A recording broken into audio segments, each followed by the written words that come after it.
Hi everyone, my name is Beatriz and I'll be here today with you talking a little bit about GDPR and how you can put your company in compliance with the regulation and all its needs and all the changes that it brings to companies. So I'm a manager at Quidgest. My department is responsible for the development of softwares in this area of information and business process management.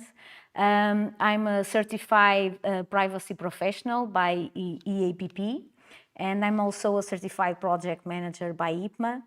And I've been doing a lot of things during these 15 years here in Quidgest, and this has been a new challenge, GDPR, on the last few years. And I'll be here today talking a little bit about what we've been doing in this area.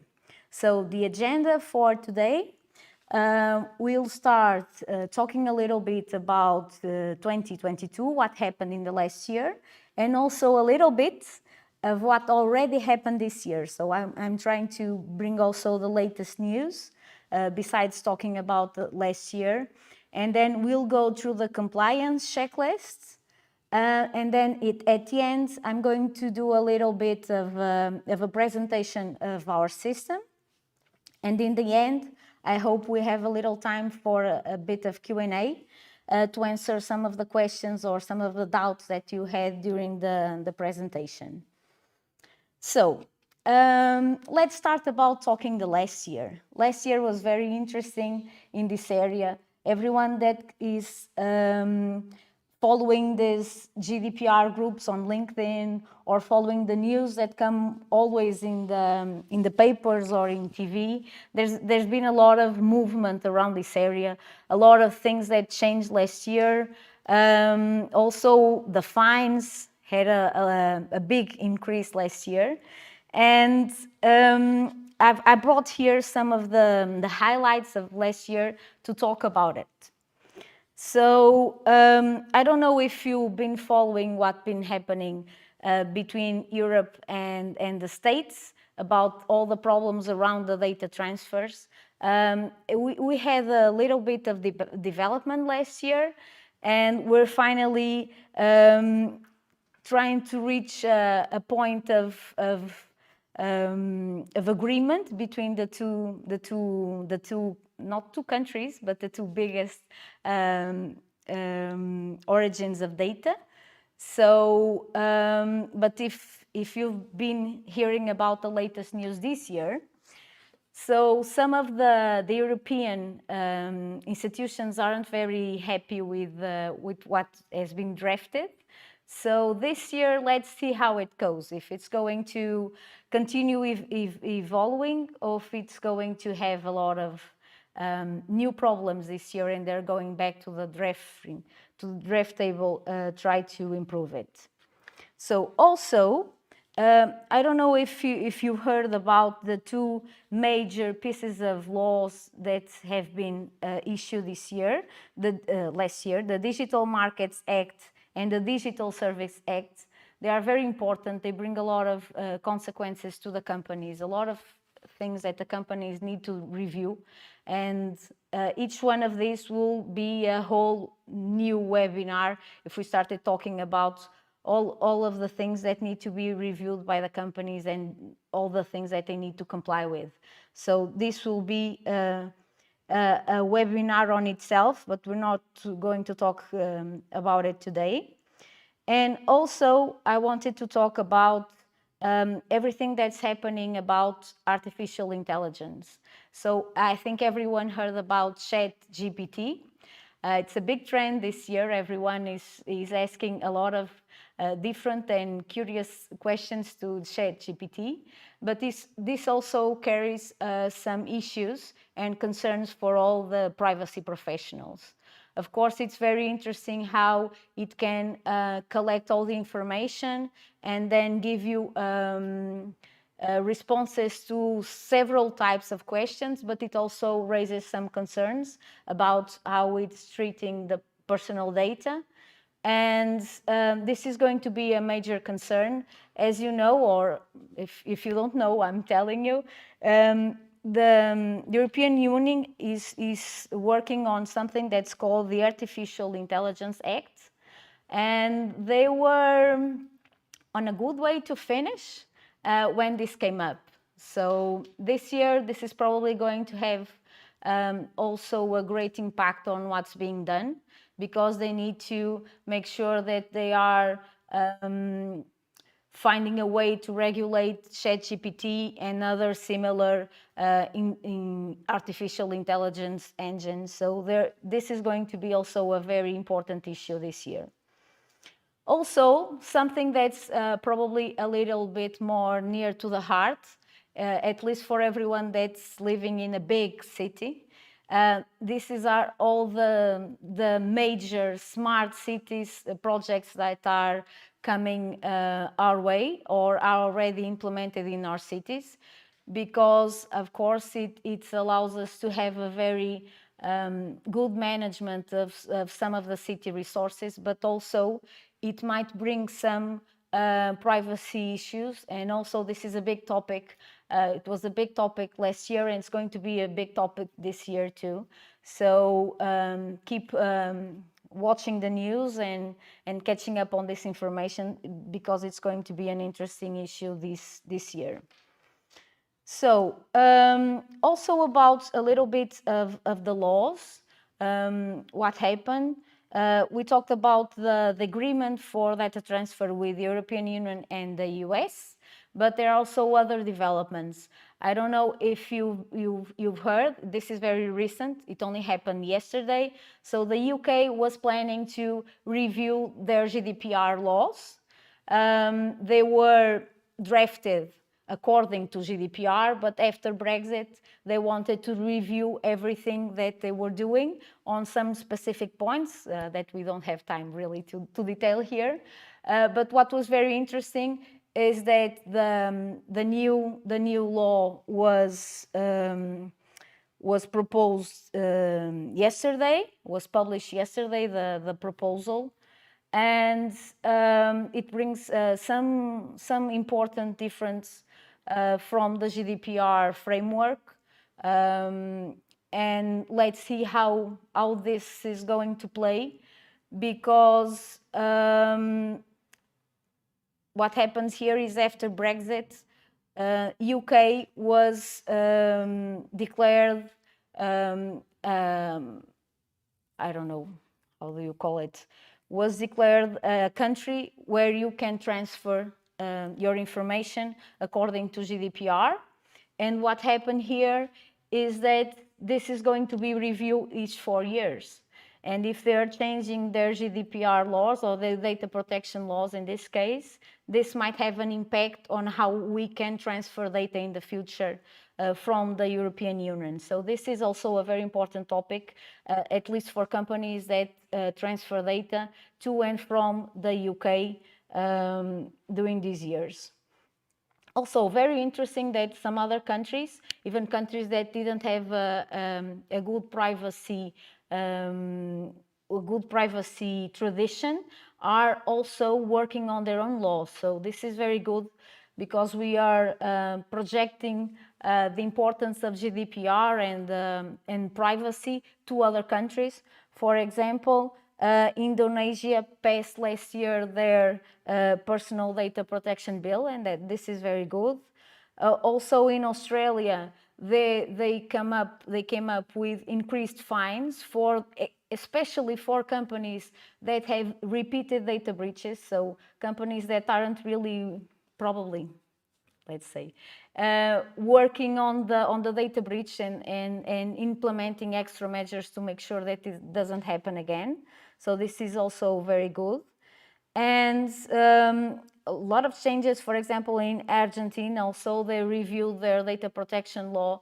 So what we are saying is that a lot of countries are working to have GDPR similar frameworks, not exactly the same, but they are working, and we might expect that in the future we might have kind of a global privacy conception that's going to be more or less the same for all the countries. Of course, some will be more restrictive, and some will be more permissive, as what they are trying to do in the UK.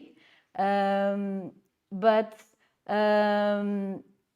what's going to happen here, I think, is that it's going to be each time more interesting and more similar in each country, in all the countries. So the last topic that I wanted to talk about is the increased fines. So this is very interesting numbers that I brought here to talk with you, and it's in the last year, and this is from a report. We can pass you the link to see all the detailed information. But in the last year, there was a 50%, not 15, all right? 50% increase in the fines all around the world. So this is very good. Maybe it would be better if you didn't have data breaches, or if you didn't have problems in the companies. But when you have problems, it's very good that all the authorities are alert and they are fining these companies, and this is going to have a positive effect in the future. So, for example, the biggest fine since all of this started was from Luxembourg, and it was a fine to Amazon of 746 million. It's a lot of money. And Ireland is the country that has the biggest value of global fines, and it's 1.3 billion in fines. This is a lot of money. So, and just the last tickets from Ireland was to Instagram, 405 million, and for Meta, 275 million. So you're seeing big fines, not really smaller ones, as you see, for example, here in Portugal. Probably a lot of people that are hearing us today are from Portugal, and you know that we have one or two bigger fines, but most of them are smaller fines compared to these values. It also depends, of course, about the size of the company, but this is a lot of money, and companies need to keep very alert to these problems and make sure that they actually are compliant with GDPR, and make sure that they check all the boxes, that they keep working on their security plans. Everything that we are going to talk in a moment, when we go through the compliance checklist, it's very important, and it's going to make sure that you're not exposed to fines. Of course, that everyone is exposed to a data breach. It's, I think, almost impossible to make sure that you won't have any problem, but you need to work on it. So you need to try to prevent a data breach, not just like hope that everything's going to work well. So that's what companies need to do, and that's why we decided to make the theme for our webinar today the compliance checklist, because we keep talking with clients and we keep talking with partners that are arriving to companies that don't really have an idea. And this has been some years before it was, since it was implemented. And it sounds a little bit strange that you still find companies and administrators and presidents and managers that don't really know what they should be doing to be compliant with GDPR. So this is mainly why we decided to have this team today for the webinar. Of course, we don't have a lot of time to go through many details with you, but we want you to make sure that everyone at least knows what are the main points that need to be reviewed. And of course, we'll be happy to help you with all the analysis, the detailed analysis. But today we're going to go through the main points and try to make sure that everyone knows what they are. So I think we can now change to the compliance checklist. So let's start with number one, and this is a big one. So, and this is a really, really big one if you are a big company. This is about the data inventory. What do we mean with the data inventory and mapping, the data mapping? First of all, the first thing that everyone needs to do is know what information do you have inside your company. Where is this information? So you need to know what are the categories of data that you are storing. You need to know what are the types of data subjects that you are managing on your processing activities. You need to know, do you have a legal basis for processing all the information? Did you define retention periods? So this is not only about, so I went to the street and I asked for information and they gave us consent and I'm going to bring this to my company. It's all about how you are doing this. It's all about if you are complying with all the requirements. So you need to do a very profound analysis of what you are doing inside the company. You need to search all servers, you need to search all computers, you need to talk with everyone. So this is very interesting of doing with meetings with all the departments and talking to people and understanding how they are using the data, how they are keeping the data. It's very interesting when you start talking to people and doing these meetings, then you always find out that everyone has an Excel somewhere on their computer, and that's a copy of a database that you have somewhere, because they just exported the information and they keep it on their computer. And the problem is sometimes most of the security that you have are on the servers. They are not on the client computers, and they go around with their laptops, sometimes with not much security, and everything could happen to that data. So first of all, you need to know what data do you have, where are you keeping this data, who is handling the information. Make sure that you are only asking for the information that you need, that you are not asking for more, because just in case I might need it later, just will ask for the phone also. I just need the email now, but let me ask for also the phone, and we might use it later. So there's a lot of information and analysis that you have to do for all your processing activities. And as I said, if you're a big company, this gets very complicated because it's very complicated to reach each one of these computers, each one of these servers. And so this might be a very big job. But it's possible to do it, especially if you have the collaboration of everyone. And then we're going to talk a little bit more about that collaboration. So let's see if the microphone doesn't fall. And so this is very important. Also, you need to understand if you are transferring information and how this information is transferred. What are your processes? And we're going to talk a little bit more about the processors in a minute.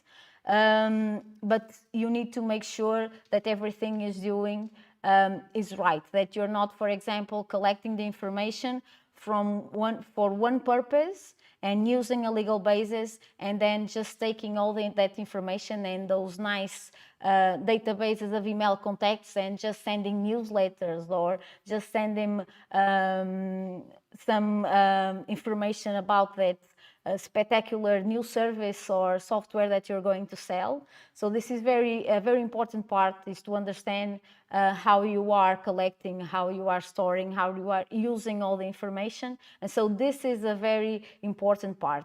So in these slides, what I did is, on the first point, you have the number of the article that's concerned on GDPR. So I'm not going to be reading all this, but you have the information here. And at the end, we'll provide you with the slides. And then you can go to GDPR and read the detailed information about this article. Of course, you should read the entire GDPR. It's at least the first articles. There's a very important part on the beginning of GDPR that everyone should read. But there are here the specific points for this compliance checklist that you should see and analyze and study a little bit more before advancing on your data privacy program. So the second part, I call it the data governance system, and this is all about everything that you have to do to make sure this works inside the company. So there's a lot of smaller points that we are going to talk next, but you need to have a real program, a real system to make sure everything works. And so I just compiled here some points that you need to review inside your company procedures, inside your organization, to make sure that you are ready for everything else, okay? So, first point, nominate a DPO, so a data protection officer. This is very important. It's not mandatory for all the companies. So you can go to Article 37 and just check if your company is obliged to nominate a DPO. Even if you're not obliged, if you have someone inside or a partner or supplier that can work with you and help you implement a system, it will be very useful. Because of course the training and information that the data protection officer has is very important to help you do all the other things that we are talking about here. But of course it's not mandatory if you're not those types of companies that need a DPO officer. Right? I think that we have a little bit time, so I can help you a little bit with that point. So if you're curious, if you are obliged to have a DPO, it's mandatory for a public authority or body. If you are conducting regular and systematic monitoring of data subjects on a large scale, so if you are for example, processing a large amount of data, and if sensible data, of course, it's even worse. So you need to make sure what we are doing, if it's a large scale of data processing, you'll need to do it, and also if your core activities consist of processing on a large scale of special categories data, or of personal data relating to criminal cases also. So we have the lawyers here, probably. And also if it's required by your member state law, because some of these can be different from country to country. So you need to make sure if for your country you're not obliged to have a DPO. So here's the information. If you don't have a DPO, just check this list and see if you should have a DPO, and try to find one of those special and very interesting people that are DPO. And if you start to study a little bit of what should be a DPO, it's a very interesting profile, because you need to know a lot of different things, and that's not really easy to find on someone. So let's go to the next point. So you need to define a privacy policy. So there's a lot of things that you need to think about when we're talking about the procedures and the way your organization works. You need to define, basically review everything and see how everything should work if you're always thinking about privacy. So I can tell you a little bit of what we did here in Quidgest. We had, I think, the luck of being in the middle of implementing our 27001 ISO. So we're working on our security certification when GDPR came up. So we did it both at the same time, and it was a complicated work, but it was very good because everyone was forced to look about what they were doing every day, things that we don't really think about, but they are very important, that need to be done with care. when we're talking about processing data from our clients, when you're talking about like printing something that you received from a client and just leaving the paper on your table when you're going out. So these type of things, they might cause some problems, they might cause some issues, and you probably never thought about it. But when you're working on GDPR, when you're working on all the procedures that you need to implement, and when you're working on the security certification, you need to look at everything you do and think, is this a liability? Will this cause us any problems? What can we do to prevent these problems? And this is what we had to do, and it was very difficult. I can tell you, it's not an easy task. But it's very good. And I think that when you start doing this, you start also getting a little bit more concerned about what you do on your private life, about how you manage your data, how you publish your information. And so this is a very interesting exercise to do with your teams. So the next points are all the specific procedures for the points that we are talking next that need to be prepared. So it's not only about defining how you're going to do a DPIA, but also how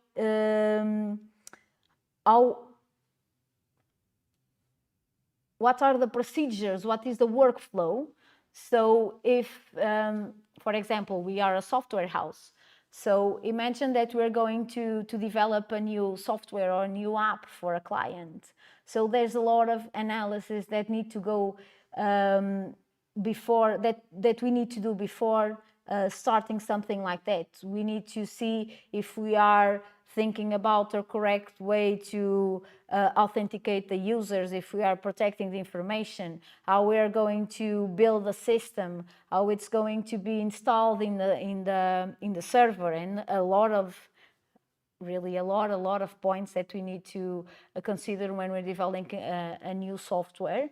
And so you need to know, how is this going to work? So if you have a team that's going to have a new service or a new product, how are you going to approach this? When do they know that they have to do a DPAA?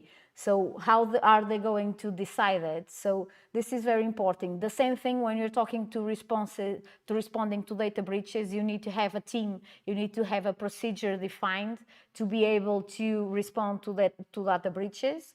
And all the same for the data subject requests. You need to make sure that you have all the information that the data subject might ask for, and also that you have a team, or if you don't need a team, you might not need so many people like that. You need to know how everything is going to work, who is going to answer, who has the responsibility, who is going to erase the information if that's needed. So you need to have all these procedures implemented to be able to proceed. So we talked a little bit about this before.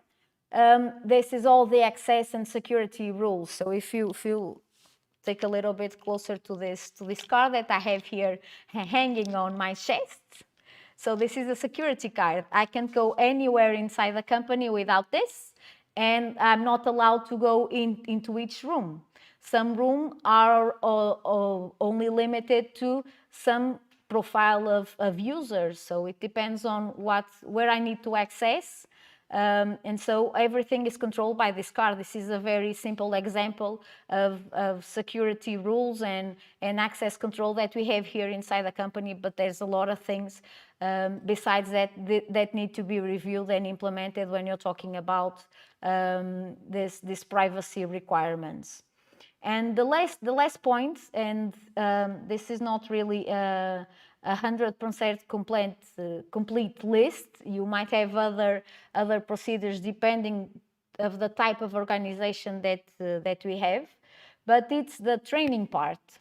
So everything that I'm talking here, and that's usually discussed between the DPO, the security teams, the IT teams, the administration. This also needs to be discussed with the teams. The teams need to be trained. They need to understand the importance of the procedures and the way they do it. So this is a very important part, and it's not easy also, because if you ever worked with people and did training and need to manage change in an organization, you know, this is one of the most difficult parts, because you might have the better procedures in the world, you might have everything very well defined, but if you don't gain the confidence of the team, if they don't understand the importance of using it, everything is going to fall down. So this is a very important part of your data governance system. So, third point, data subject rights. So the rights are very plainly described on GDPR.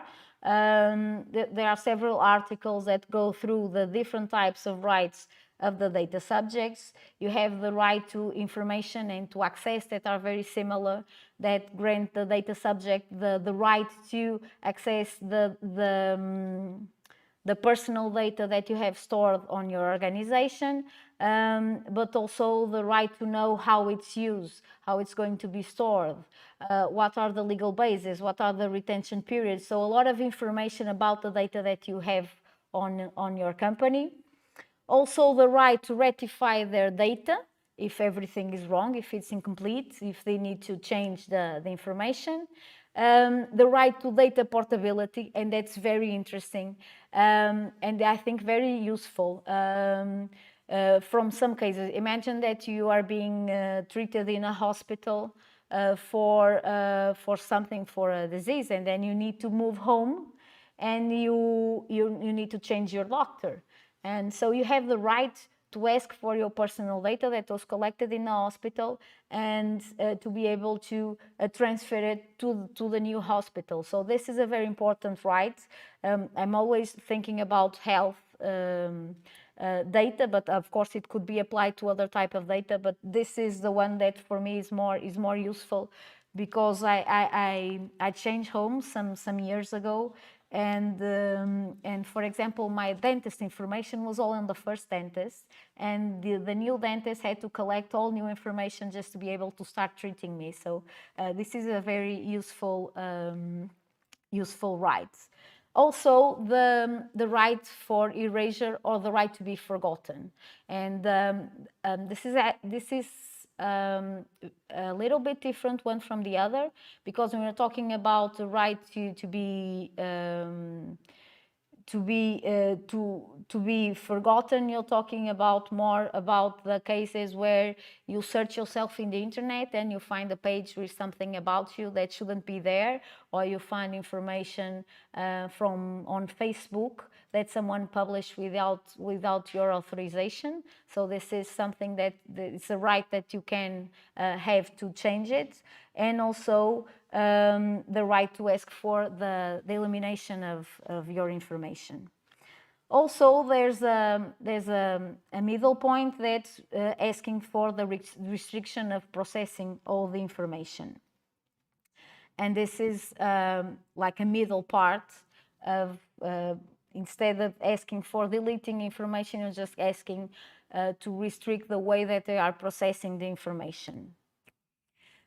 Also, the right to object to processing. If you don't want your information to be processed in a specific way, you can ask for that to be changed.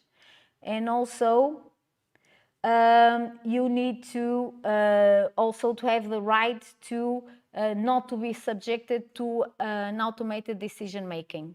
This is very used on HR. So they just process the information of your CV, and then they go through some decisions to determine which one they're going to choose using automated decision. This is your right to be to object to this type of processing. So the response should be done without undue delay, and at the latest within a month. And there's a possibility of extending this deadline if it's complex to obtain the information or to change something. And also it's very important for you to know that there are some limits to this data subject rights. So as much as I would like to, I can't ask my electric company to forget me, okay? Because they need to send me the bills or I'll be out of electricity. So there are some limits to these rights, of course, but make sure that you know your rights and you know how to ask them. And if you are a company, make sure you are prepared to respond to these requests. So, data protection impact assessments. As we talked a little bit before about the software,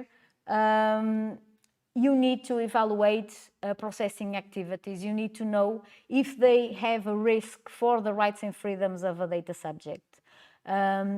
You need to make sure that something new that you are implementing, it doesn't need to be a software, it might be a new procedure, it might be a new service that you are giving your clients. You need to make sure that this is safe. So you need to analyze, there's a lot of points that need to be analyzed in a data protection impact. This also would be a great webinar just talking about data protection impacts. But there's a lot of information that you need. You need to make sure that you are preparing for everything, and also you need to make sure that if you find risk in what you are doing, you are going to implement measures to prevent or to minimize the risk for your data subjects. Data breach response. So this is what we don't want to happen, okay? So we don't want data breaches, but of course, if they occur, we need to look back to the procedure that we defined when we were talking about our data governance system. We need to apply this procedure.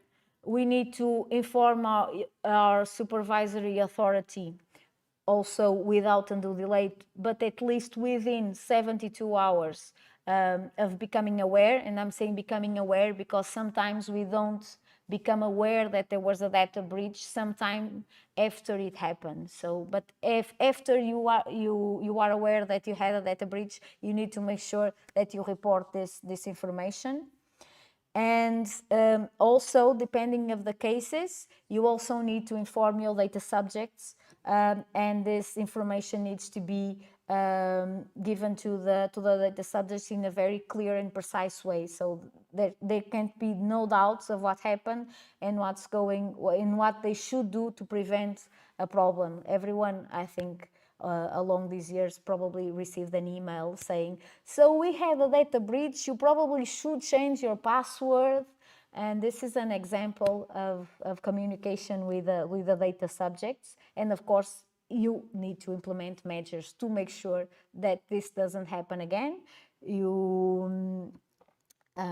It's very bad and it might result in a fine to have a data breach, but if you have the same data breach a little bit later, I expect the fine to be a lot worse. So you need to make sure that you're working on it. So next point, the processors. So it depends on the type of company and organization that you are. Some of the people that are watching now might be processors in themselves.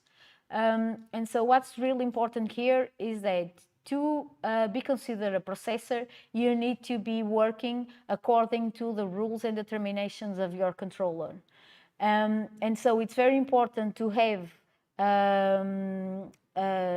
a contract to define what are the rules according to which the processor is going to process the information. Processor is going to process, but and so this is very important to be defined. And we're going to talk a little bit more about those points. And also, if you are a company and you are hiring someone to do a service or to build you a software or to deliver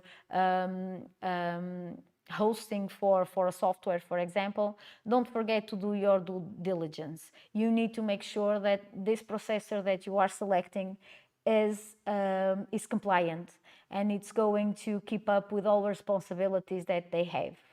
So this contract is going to list a little bit these points that the processor needs to guarantee, and also to protect you with all the procedures that need to be done by the processor if you have a data breach, for example. So there's a lot of information that need to be provided by the processor, and this needs to be all explained in the contract. So we're going to explain what's the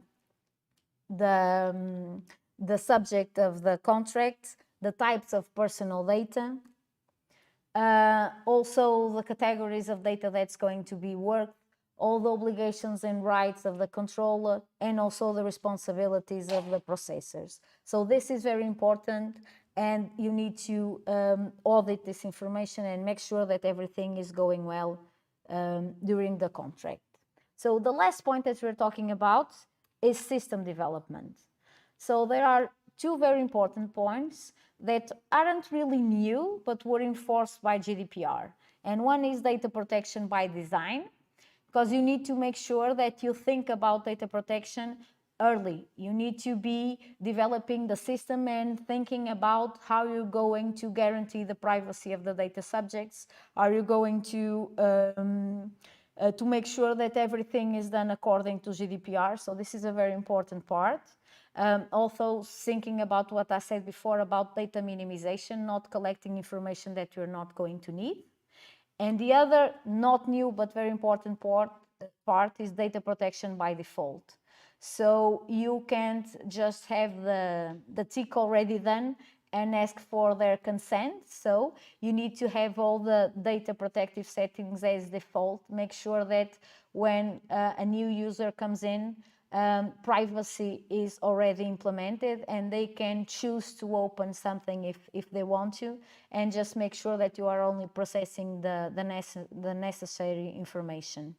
So also make sure all the security measures are implemented, all the not only just publish something and hope to God that you don't have a data breach. So make sure that you have all those security measures implemented, and also do the data protection impact assessment that we talked before implementing a new software.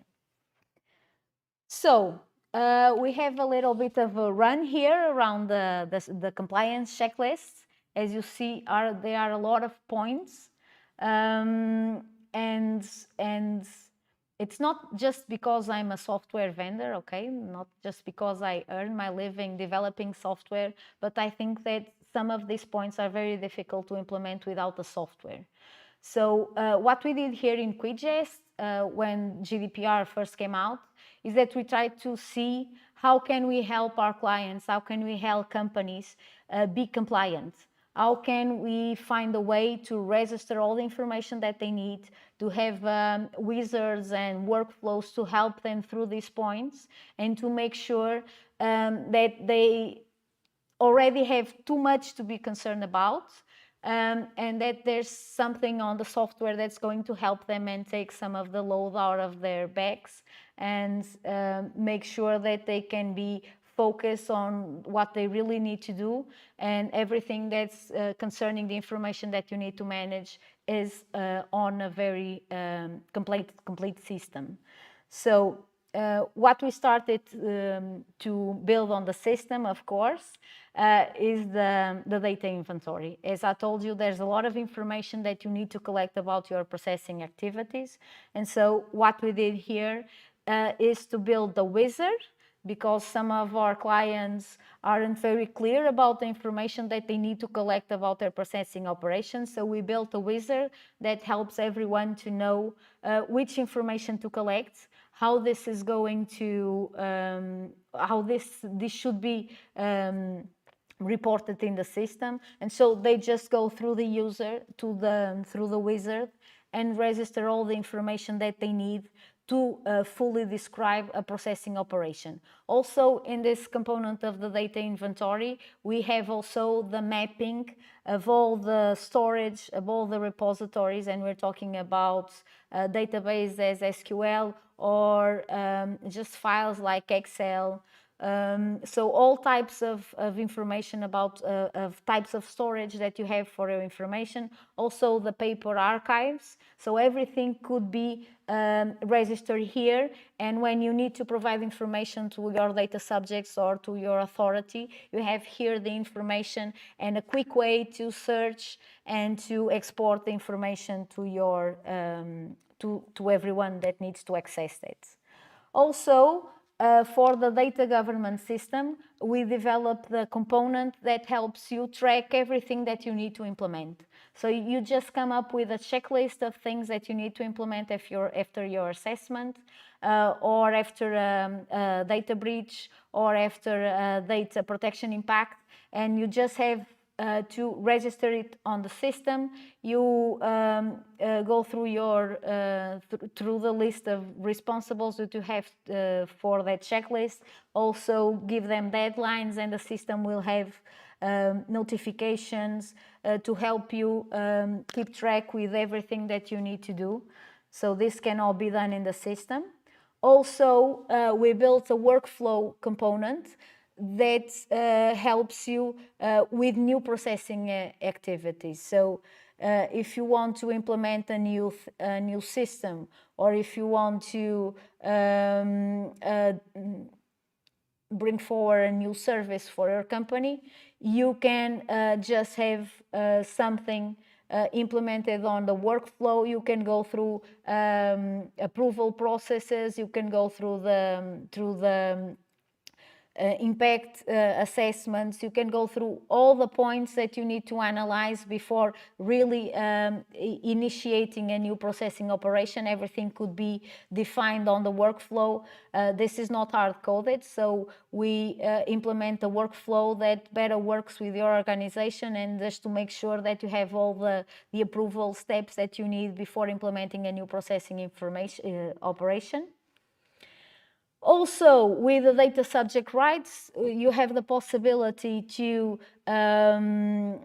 provide your data subjects with a portal to insert their requests, or you can also integrate our system with your website or with your customer relationship manager system, and just collect all the requests, and then we can have the workflows to treat all that information, and then guarantee that you are responding to the data subject within the allotted time, and make sure that you're keeping up with your deadlines and you don't have a complaint because of that. So you can define what are the data that you are going to collect about your data subjects, what are the data subjects categories that are going to use this, what are the themes, the types of rights that you want to respond with our portal. So everything can be done here in the system, and then you have all the information, the reports and the statistics about the requests that you are receiving. For the companies that are quality certified, they can also have some indicators of how they're doing, if they have a lot of specific types of requests, and then you can use this for your internal improvement, just to make sure that you are working each day to respond to your clients' needs. Also, of course, the data protection impact assessments, you can do them on the system. They can be configured in the system according to your needs. So you can build your own risk matrix. You can define what are the risks that you want to analyze. You can define what are the teams that are going to execute all the data protection assessments. So everything can be configured on the system, and as you can see, it's a very visual system, because if everything is going wrong, you're going to have this red and orange colors that's going to tell you, okay, I need to review this. This is not really very good. And so you have all this visual information to help you see where you need to be better, to work better, okay? So also the dreaded day of the data breach response. So if you need to analyze information about the data breach, we have all the forms, all the information that you need to collect can be collected in the system, can be analyzed by the teams and prepared to be sent to your local authority. So everything can be collected here, and also there's reports and information to be able to export. Also, if you have a diagnostic tool or something like that, we can integrate with that tool to make sure that you have early information about all the data breaches here directly inside the system. About the processors, okay? There's a lot of things that you can do about monitoring the processors. So you can use surveys. Here's I have here on this screen that help you assess your processors, analyze the risk. This could be done before you sign in with a new supplier. This can also be done to keep auditing the supplier during their contract time. So this can be used in different ways inside the system. And also the system helps you keep track of those contracts, make sure that you have contracts, valid contracts and privacy agreements with all the suppliers and with all the processors that are processing your data subjects information. So this can all be done in the system, and you can always have online information about how this is going. This can also integrate with your purchase softwares, with your contract software, so you can also have this information integrated there and receive also information from those types of systems. About the system development, so as I said, we are certified, and when we were developing the system, we applied the rules of data protection by design and the rules of data protection by default. So we try to collect as minimum information about the data subjects, or about, for example, the processors responsibles. The very least information that we can, and also we give the companies the opportunity to define what they want to collect for each type of data subject. So this is very custom made.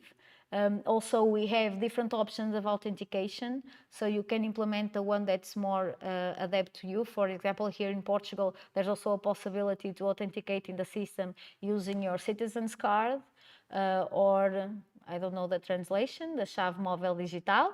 So this is very very specific Portuguese ways of authentication that can be used. Also, there's a possibility for data encryption, and there's logging and monitoring of everything that's happening in the system that can also be activated. There's a lot of other minor points that were considered in the system developed, of course, and there's the code scan procedures, the pen tests, but there's a lot of information that's been done to make sure that the system is secure, and I'm sure that's a lot of more that we need to do in the future, because this is always changing every day. But this is mostly what we've done here concerning the system development. So after this, we have a little bit for Q&A, and I don't want to be rude, but I'm going to take my phone to see what questions we've received from the public. And let's see what we have here.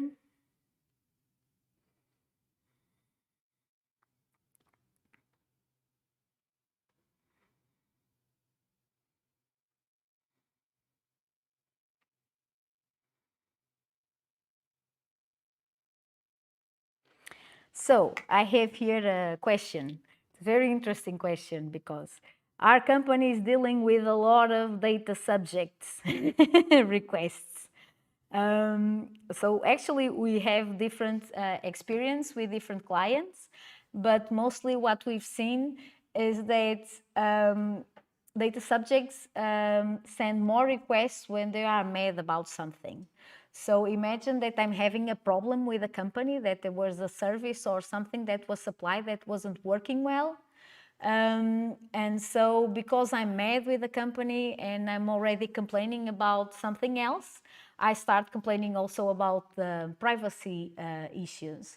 Of course, the people are more informed about their rights and they ask more questions, and I think that they are more concerned about what they are subscribing to, about what they are consenting, and they are maybe reading a little bit more carefully the forms that they are signing with the companies.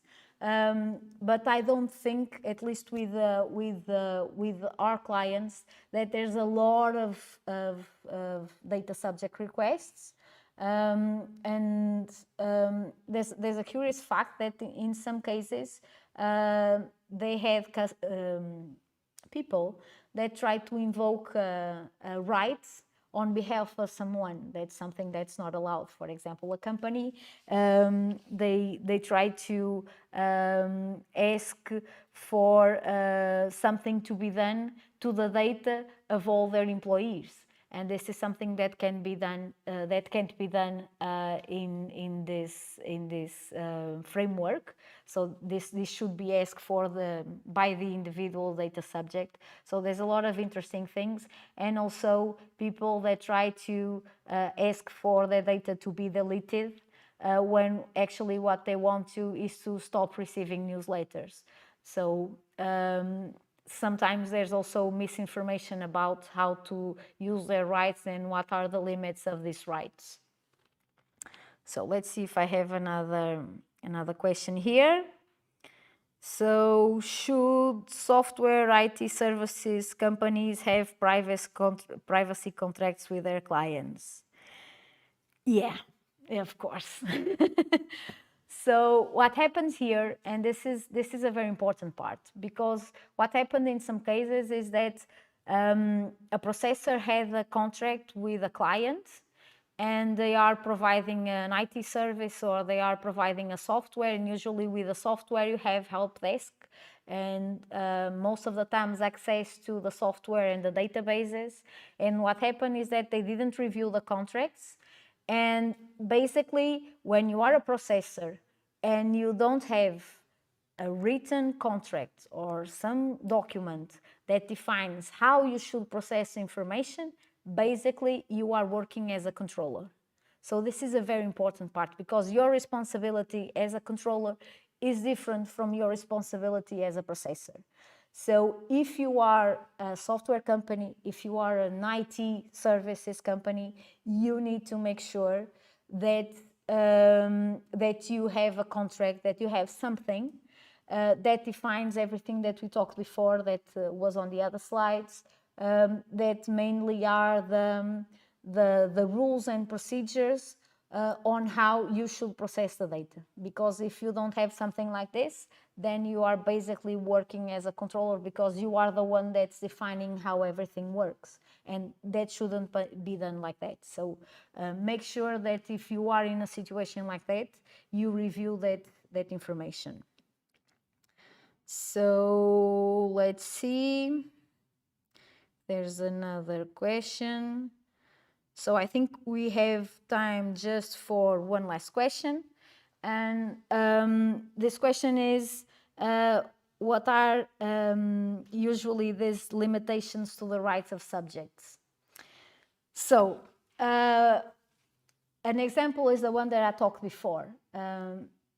Because when I had a contract with a company, and especially if you had payments and you had invoices, when you ask for your data to be deleted, for example,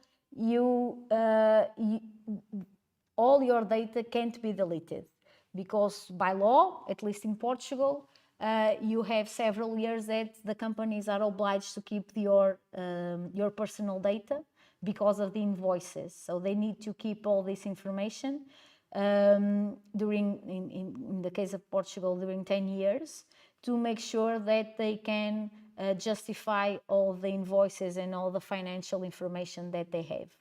So at least in Portugal, you can't ask to be deleted from a database completely because of that. There are limits, of course. If you aren't a client, they are not allowed to send you newsletters or to bother with any other information, but they might need to keep your data because it's important. So there's also, of course, limitations when the data is needed to keep the law, when it's needed to make sure that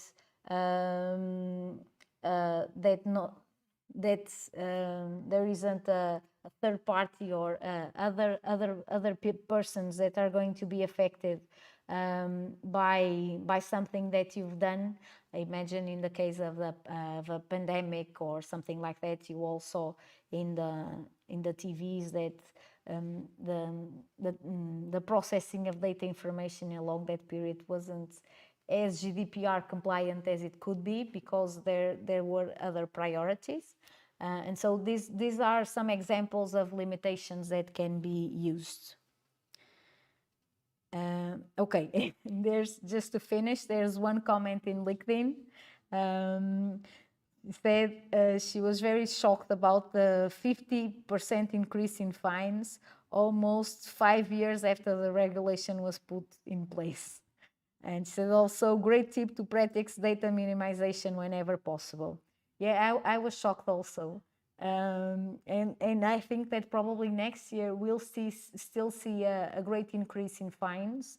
In Portugal, probably not very much. I don't know if you saw it, but there was a recent report from our authority complaining, poor guys, that they don't have resources to be auditing and verifying the compliance of the companies.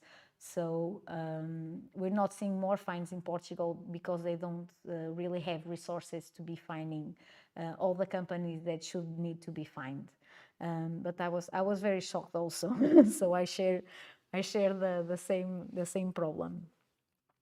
So I think we don't have more questions now, and I think that we are also at the time that we predicted to end this webinar.